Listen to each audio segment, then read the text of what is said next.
आज देश के किसान व नौजवान की हालत किसी से छुपी नहीं है। जय जवान जय किसान का नारा लगाने वाले, सादगी से भरे नेताओं के नेता माने जाने वाले एक ऐसे इंसान जो उच्च पदों पर होते हुए भी अपने को आम इंसान से ऊपर उठाकर नहीं देखा। उनकी सादगी, पहनावा व छोटे कद का मजाक भी उड़ाया जाता रहा, लेकिन उनकी सोच किसी राजा से कम नहीं थी। जी नमस्कार, मैं श्याम सुंदर। इस एपिसोड में भारत के दूसरे प्रधानमंत्री लाल बहादुर शास्त्री के जन्म से लेकर मृत्यु तक की सभी घटनाओं के बारे में विस्तार से बात करने वाले हैं। अंत तक बने रहे। लाल बहादुर शास्त्री का जन्म 2 अक्टूबर 1904 ईस्वी में मुगल सराय वाराणसी उत्तर प्रदेश में एक कायस्थ परिवार में मुंशी शारदा प्रसाद श्रीवास्तव के यहाँ हुआ था। उनके पिता प्राथमिक विद्यालय में शिक्षक थे, अतः सब उन्हें मुंशी जी ही कहते थे। बाद में उन्होंने राजस्व विभाग में लिपिक की नौकरी कर ली। शास्त्री जी की मां का नाम राम दुलारी था। परिवार में सबसे छोटे होने के कारण बालक लाल बहादुर को परिवार वाले प्यार में नन्हे कहकर ही बुलाया करते थे। शास्त्री जी अपनी माता पिता के दूसरे संतान थे। उनकी बड़ी बहन का नाम कैलाशी देवी था। जब नन्हे 1.5 साल का हुआ, दुर्भाग्य से पिता का निधन हो गया। उनकी मां रामदुलारी अपने पिता हजारी प्रसाद के घर मिर्जापुर चली गई। कुछ समय बाद उसके नाना भी नहीं रहे। बिना पिता के बालक नन्हे की परवरिश करने में उसके मौसा रघुनाथ प्रसाद ने उसकी मां का बहुत सहयोग किया। ननिहाल में रहते हुए उसने प्राथमिक शिक्षा ग्रहण की। उसके बाद की शिक्षा हरिश्चंद्र हाई स्कूल और काशी विद्यापीठ में हुई। शास्त्री जी का स्कूल गंगा के उस पार था। शास्त्री जी के पास नाव में सफर करने का किराया नहीं था। ऐसा नहीं होने के कारण वह अपनी किताबों को सर पर बांधकर गंगा नदी पार कर पढ़ने जाते थे और फिर नदी को पार कर वापस आते थे। काशी विद्यापीठ से शास्त्री की उपाधि मिलने के बाद उन्होंने जन्म से चला आ रहा जाति सूचक शब्द श्रीवास्तव हमेशा हमेशा के लिए हटा दिया और अपने नाम के आगे शास्त्री लगा लिया। इसके पश्चात शास्त्री शब्द लाल बहादुर के नाम पर पर्याय ही बन गया। 1928 ईस्वी में उनका विवाह मिर्जापुर निवासी गणेश प्रसाद की पुत्री ललिता से हुआ। ललिता और शास्त्री जी की 6 संतानें हुई।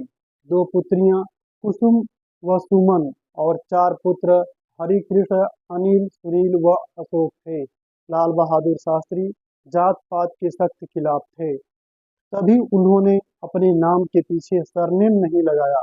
शास्त्री की उपाधि उनको काशी विद्यापीठ से पढ़ाई के बाद मिली थी। वहीं अपनी शादी में शास्त्री ने दहेज लेने से इनकार कर दिया, लेकिन ससुर के बहुत जोर देने पर उन्होंने कुछ मीटर खादी का कपड़ा दहेज दिया था। संस्कृत भाषा में स्नातक स्तर तक की शिक्षा प्राप्त करने के पश्चात वे भारत सेवक संघ से जुड़ गए और देश सेवा का व्रत लेते हुए यहीं से अपने राजनैतिक जीवन की शुरुआत की। शास्त्री जी सच्चे गांधीवादी थी, जिन्होंने अपना सारा जीवन सादगी में बिताया और उसे गरीबों की सेवा में लगाया। भारतीय स्वाधीनता संग्राम के सभी महत्वपूर्ण कार्यक्रमों व आंदोलनों में उनकी सक्रिय भागीदारी रही और उसके परिणाम स्वरूप उन्हें कई बार जेलों में रहना पड़ा। स्वाधीनता संग्राम के जिन आंदोलनों में उनकी महत्वपूर्ण भूमिका रही, उनमें 1921 का असहयोग आंदोलन, 1930 का दांडी मार्च तथा 1942 का भारत छोड़ो आंदोलन उल्लेखनीय है। शास्त्री जी 9 साल तक जेल में रहे।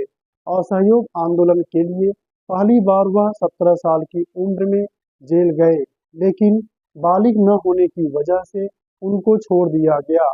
इसके बाद वह सविनय अवज्ञा आंदोलन के लिए 1930 में 2.5 साल के लिए जेल गए। 1940 और फिर 1941 से लेकर 1946 के बीच भी वह जेल में रहे हैं। इस तरह कुल 9 साल तक शास्त्री जी को जेल में रहना पड़ा। स्वतंत्रता की लड़ाई में जब वह जेल में थे तब उनकी पत्नी चुपके से उनके लिए 2 आम छुपाकर लाई थी। इस पर खुश होने की बजाय उन्होंने अपने पत्नी के खिलाफ ही धरना दे दिया। शास्त्री जी का तर्क था कि कैदियों को जेल के बाहर की कोई चीज खाना कानून के खिलाफ था। उनमें नैतिकता इस हद तक टूट कर भरी थी कि एक बार जेल से उनको बीमार बेटी से मिलने के लिए 15 दिन की पैरोल पर छोड़ा गया, लेकिन बीच में ही बीमार बेटी की मृत्यु हो जाने पर शास्त्री जी यह अवधि होने से पहले ही जेल वापस चले गए। दूसरे विश्व युद्ध में इंग्लैंड को बुरी तरह उलझता देख जैसे ही नेताजी ने आजाद हिंद फौज को दिल्ली चलो का नारा दिया, गांधी जी ने मौके की नजाकत को भांपते हुए 8 अगस्त 1942 की रात में ही बंबई में अंग्रेजों को भारत छोड़ो व भारतीयों को करो या मरो का आदेश जारी किया और सरकारी सुरक्षा में यरबदापुरे स्थित आगा खां पैलेस में चले गए। 9 अगस्त 1942 के दिन शास्त्री जी ने इलाहाबाद पहुंचकर इस आंदोलन के गांधीवादी को चतुराई पूर्वक मरो नहीं मारो में बदल दिया और अप्रत्याशित रूप से क्रांति की आग को पूरे देश में प्रचंड रूप दे दिया। पूरे 11 दिन तक भूमिगत रहते हुए यह आंदोलन चलाने के बाद 19 अगस्त 1942 को शास्त्री जी गिरफ्तार हो गए। शास्त्री जी के राजनीतिक दिग्दर्शकों में पुरुषोत्तम टंडन और पंडित गोविंद बल्लभ पंत के अतिरिक्त जवाहरलाल नेहरू भी शामिल थे। सबसे पहले 1929 में इलाहाबाद आने के बाद उन्होंने टंडन जी के साथ भारत सेवक संघ की इलाहाबाद इकाई के सचिव के रूप में काम करना शुरू किया। इलाहाबाद में रहते हुए नेहरू नेहरू जी के साथ उनकी निकटता बढ़ी, जिसके बाद तो गांधी जी का कद निरंतर बढ़ता ही चला गया और एक के बाद एक सफलता की सीढ़ियां चढ़ते हुए वे नेहरू जी के मंत्रिमंडल में गृह मंत्री के प्रमुख पद तक जा पहुंचे। ट्रांसपोर्ट मिनिस्टर के तौर पर सबसे पहले उन्होंने ही महिलाओं को बतौर कंडक्टर लाने की शुरुआत की। यही नहीं प्रदर्शनकारियों यही नहीं प्रदर्शनकारियों को तितर-बितर करने के लिए भी उन्होंने लाठीचार्ज की बजाय पानी की बौछार का सुझाव दिया था। एक बार की बात है जब लाल बहादुर शास्त्री रेल मंत्री थे। रेल मंत्री होकर भी उनका रहन-सहन बिल्कुल साधारण था। वे स्वयं नियमों का सख्ती से पालन करते थे और दूसरों को भी यही अपेक्षा रखते थे। एक बार उन्हें बनारस से ट्रेन पकड़नी थी, लेकिन लाख कोशिशों के बाद भी वे समय पर स्टेशन पर नहीं पहुंच सके। ट्रेन के जाने का सिग्नल हो चुका था, लेकिन जैसे ही गार्ड को पता चला कि मंत्री महोदय स्टेशन पहुंचने ही वाले हैं, उसने हरी झंडी नीचे कर दी और शास्त्री जी का इंतजार करने लगा। उधर सभी यात्री परेशान थे कि सिग्नल होने के बावजूद भी ट्रेन चल क्यों नहीं रही है। थोड़ी देर में शास्त्री जी स्टेशन पहुंच गए और अपने कोच की ओर बढ़ने लगे।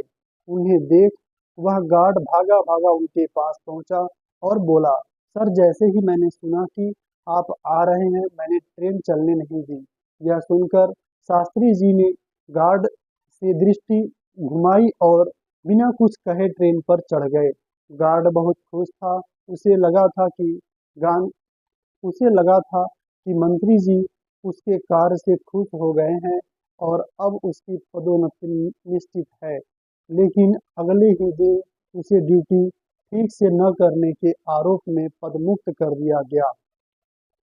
शास्त्री जी नियमों की अवहेलना उचित नहीं मानते थे। उनका मानना था कि ऊंचे पद पर बैठे व्यक्ति को भी नियमों का कड़ाई से पालन करना चाहिए। उन्हें यह नागवार गुजरा कि उनके कारण उस ट्रेन में सवार सैकड़ों यात्रियों को असुविधा हुई। इसलिए उन्होंने इसके जिम्मेदार गार्ड को पदमुक्त करने का आदेश दे दिया। और इतना ही नहीं, नेहरू के निधन के पश्चात उनकी साफ सुथरी छवि के कारण उन्हें 1964 ईस्वी में देश का प्रधानमंत्री बनाया गया। उन्होंने अपने प्रथम संवाददाता सम्मेलन में कहा था कि उनकी शीर्ष प्राथमिकता खाद्यान्न मूल्यों को बढ़ाने से रोकना है और वे ऐसा करने में सफल भी रहे। तब देश खाने की चीजें आयात करता था। उस समय देश PL 480 स्कीम के तहत उत्तरी अमेरिका पर अनाज के लिए निर्भर था। 1965 में पाकिस्तान से जंग के दौरान देश में भयंकर सूखा पड़ा। तब के हालात देखते हुए उन्होंने देशवासियों से सप्ताह में एक दिन उपवास रखने की अपील की। उनके क्रियाकलाप सैद्धांतिक न होकर पूर्णतः व्यवहारिक और जनता की आवश्यकताओं के अनुरूप थे। निष्पक्ष रूप से यदि देखा जाए तो शास्त्री जी का शासन काल बेहद कठिन रहा।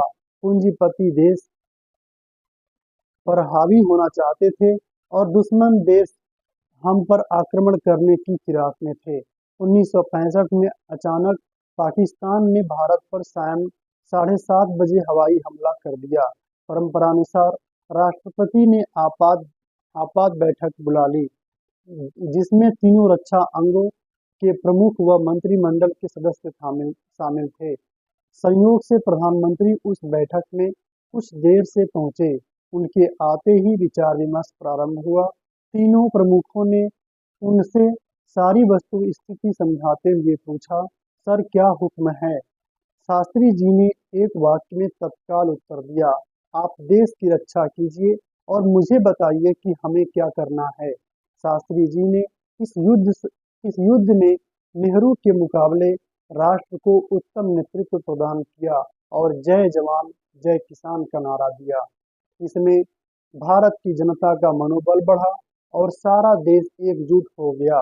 इसकी कल्पना पाकिस्तान ने कभी सपने में भी नहीं की थी। भारत पाक युद्ध के दौरान 6 सितंबर को भारत की 15वीं पैदल सैन्य इकाई ने द्वितीय विश्व युद्ध के अनुभवी मेजर जनरल प्रसाद के नेतृत्व में इच्छोगिल नहर के पश्चिमी किनारे पर पाकिस्तान के बहुत बड़े हमले का डटकर मुकाबला किया। इच्छोगिल नहर भारत और पाकिस्तान की वास्तविक सीमा थी। इस हमले में खुद मेजर जनरल प्रसाद के काफिले पर भी भीषण हमला हुआ और उन्हें अपना वाहन छोड़कर पीछे हटना पड़ा। भारतीय थल सेना ने दूनी शक्ति से प्रत्याक्रमण करके बरकी गांव के समीप नहर को पार करने में सफलता अर्जित की। इसके बाद भारतीय सेना लाहौर के हवाई अड्डे पर हमला कर सीमा के भीतर पहुंच गई। इस अप्रत्याशित आक्रमण से घबराकर अमेरिका ने अपने नागरिकों को लाहौर से निकालने के लिए कुछ समय के लिए युद्ध विराम की अपील की।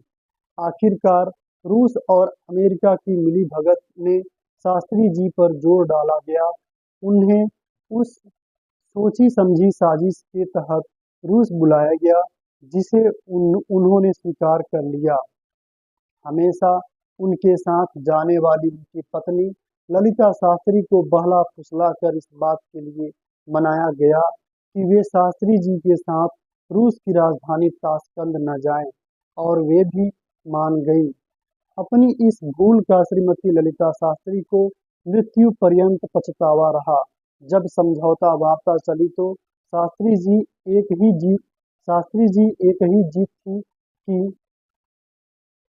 अपनी इस भूल का श्रीमती ललिता शास्त्री को मृत्यु पर्यंत पछतावा रहा। जब समझौता वार्ता चली तो शास्त्री जी की एक ही जिद थी कि उन्हें बाकी सब शर्तें मंजूर है, परंतु जीती हुई जमीन पाकिस्तान को लौटाना हरगिज मंजूर नहीं। काफी जद्दोजहद के बाद शास्त्री जी पर अंतर्राष्ट्रीय दबाव बनाया। अपनी इस भूल का श्रीमती ललिता शास्त्री को मृत्यु पर्यंत पछतावा रहा। जब समझौता वार्ता चली तो शास्त्री जी की एक ही जीत थी कि उन्हें बाकी सब शर्तें मंजूर है, परंतु जीती हुई जमीन पाकिस्तान को लौटाना हरगिज मंजूर नहीं। काफी जद्दोजहद के बाद शास्त्री जी पर अंतर्राष्ट्रीय दबाव बनाकर ताशकंद समझौते के दस्तावेज पर हस्ताक्षर करा लिए गए। उन्होंने यह कहते हुए हस्ताक्षर किए थे कि वे हस्ताक्षर जरूर कर रहे हैं, पर यह जमीन कोई दूसरा प्रधानमंत्री ही लौटाएगा, वे नहीं। पाकिस्तान के राष्ट्रपति अयूब खान के साथ युद्ध विराम के समझौते पर हस्ताक्षर करने के कुछ घंटे बाद 11 जनवरी 1966 ईस्वी की रात में उनकी मृत्यु हो गई। यह आज तक रहस्य बना हुआ है कि क्या वाकई शास्त्री जी की मौत हृदयाघात के कारण हुई थी। कई लोग उनकी मौत की वजह जहर को ही मानते हैं। शास्त्री जी को उनकी सादगी, देशभक्ति और ईमानदारी के लिए आज भी पूरा भारत श्रद्धापूर्वक याद करता है। उन्हें मरणोपरांत वर्ष 1966 में भारत रत्न से सम्मानित किया गया। ऐसे सादगी, देशभक्ति और ईमानदारी के दीवाने शास्त्री जी देश में प्रधानमंत्री रहते हुए भी उनके पास कार नहीं थी। उनके बच्चों की जिद पर उनकी मृत्यु के कुछ समय पहले ही 12,000 रुपए की लोन पर कार ली थी, जिसका भी लोन नहीं भर पाए थे। हालांकि उनकी मृत्यु के बाद जब इंदिरा गांधी प्रधानमंत्री बनी तो संपूर्ण लोन माफ करवा दी थी। शास्त्री जी की मृत्यु को लेकर तरह तरह के कयास लगाए जाते रहे। बहुतेरे लोगों का, जिनमें उनके परिवार के लोग भी शामिल हैं, मानते हैं कि शास्त्री जी की मृत्यु हार्ट अटैक से नहीं बल्कि जहर देने से ही हुई। पहली इंक्वायरी राजनारायण ने करवाई थी, जो बिना किसी नतीजे के समाप्त हो गई, ऐसा बताया गया। और इंडियन पार्लियामेंट्री लाइब्रेरी में आज उसका कोई रिकॉर्ड नहीं है। यह भी आरोप लगाया गया कि तब शास्त्री जी का पोस्टमार्टम भी नहीं हुआ था। कुछ लेखकों द्वारा बताया जाता है कि 2009 में जब यह सवाल उठाया गया तो भारत सरकार की ओर से यह जवाब दिया गया कि शास्त्री जी के प्राइवेट डॉक्टर R.N. चुघ और कुछ रूस के डॉक्टरों ने मिलकर उनकी मौत की जांच तो की थी, परंतु सरकार के पास उसका कोई रिकॉर्ड नहीं है। तथा कुछ लेखकों द्वारा यह भी प्रकाशित किया गया कि जुलाई 2012 में शास्त्री जी के तीसरे पुत्र सुनील शास्त्री ने भी भारत सरकार से इस रहस्य पर से पर्दा हटाने की मांग की थी। आज आपने शास्त्री जी के लिए समय निकाला, इसके लिए बहुत बहुत धन्यवाद।